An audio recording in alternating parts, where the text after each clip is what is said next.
I'm a Gladewater City Councilman, also a member of a reinvestment committee within the City Council.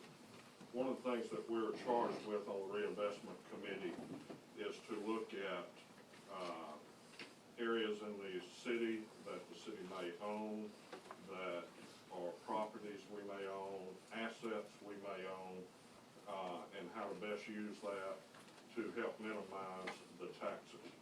In doing that, we studied many areas. We're working currently on the ballpark and where we're going to have to move that when the school is being built.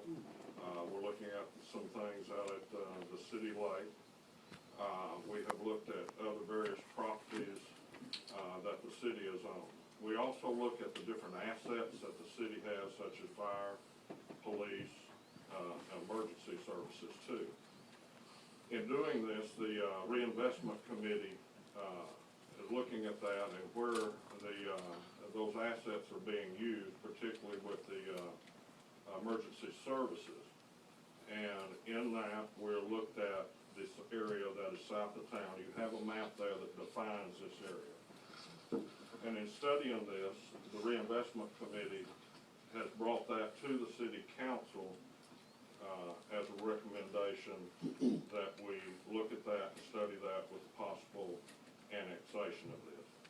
Now, I will tell you here that one of the reasons that this came up as quick as it did here was because we did not realize while we were doing the study that there's a group from Liberty City called Gregg County Emergency Service District Number 2 that they have it on the books and for an election that would include that area so that a volunteer fire department out of Liberty City would be taxing that whole area if that passes in November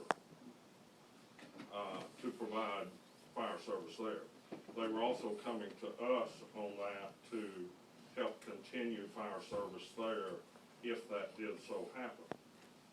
One of the things that does happen with one of those emergency service districts, if a city is to annex an area that is currently in an emergency service district, any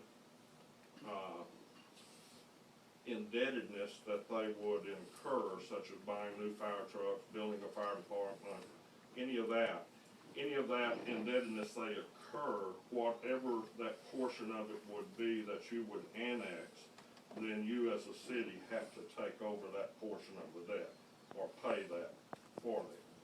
Now, if that was to happen in November and they go out and purchase a couple fire trucks and they go out and build another station, even though those may be housed in Liberty City, that would still be part of this district, and we as a city, if we would have to annex it in the future, would have to pay a portion of that. So that's the reason as the reinvestment committee that we came to the city council to put this on the agenda to study this, to do it now. At our last council meeting, we did bring that as a recommendation, as you probably know, and the council did vote to go ahead with a service plan, to bring out, to adopt the service plan for that area. We will hold 2 public hearings, one in November, one in December, before a final vote would be taken on it in December.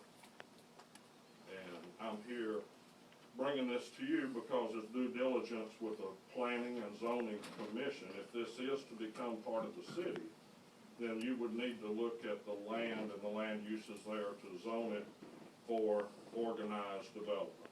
As we can all see, that area is being cleared, it is being developed some, and we just want things to be orderly. We want it to be up to a code if the city is to do that, so that we're not inheriting some roads that may be put in a subdivision that would be substandard if that happened. Now, one of the things that would occur, that any land use that someone currently has, if they're there and they have horses or cattle on that land now, we do have some ordinances on the books that state a certain size, but that area would be grandfathered with whatever they've got now. That, so long as that land use didn't change, then they would be grandfathered into, say they had 3 acres and they had a couple of horses. That's currently in the city here, that would not be allowed. But because we would annex it and that was already, the use that it was in prior to that, then that would be. And y'all need to be cognizant of that as you go forward in, looking at this. Like I say, there's no action yet because this is not, annexed, but we wanted to give you a heads up for your plan. Now I'm open to any questions. Well, that was the main question I had, was that anything that is there presently is not really affected No, by. and also any structure there, if it's annexed, it's annexed as a, I don't know the proper term, but that it's, say it's not up to code. It's not saying that you're gonna have to go in and rewire a house and bring it to the code. It's brought in and grandfathered in there as it is. Now, if you were to, add on to a house or something, then it would need to be built to code after it would be annexed. There's also a provision, that if somebody has a, piece of property that is already appraised as, agriculture use, timber use, wildlife management, if that is already appraised at that, they will be given an option on a contract not to annex their piece of property, so long as that use doesn't change. If they went later to develop it as a subdivision, then that would, nullify that contract that would be annexed. That does help explain to me anyway why this was all very sudden. You know, we didn't know anything about it. The planning and zoning didn't really know anything about it, but Well, we really, I'm telling you, you really weren't to that point, but we were ready really to bring it to that, but we felt as looking after, the citizens' money, you know, that we, needed to, we're gonna be incurring, more debt, from that area if that passes, and then as it develops more and becomes, something that would need to be annexed there. And, it's within the extraterritorial jurisdiction there, and Kilgore's is starting to encroach. Tyler is out to, their extraterritorial jurisdiction is out to I-20 now. It's coming. This is also something in 2009, we had a, workshop and studied a lot of, different areas, and at that time in 2009, it was talked about and put into our long-range plans that, that would be an area that we would, look at, knowing that, it's eventually going to develop.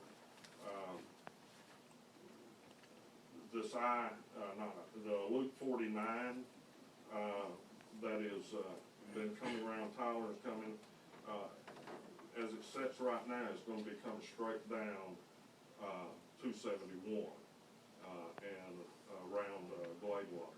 And that's gonna bring, more traffic, more development, more opportunities for business to develop through there. So that's the reason that we're looking at. I know this is outside maybe your area of expertise, but the toll 49, is it gonna go around Gladewater? My understanding, I mean, I don't think that has all been defined yet. The latest I heard that it would be coming down 271, somewhere near I-20, coming here, and then coming around our loop, going out somewhere around George Ritchie Road before it turned back east toward Longview.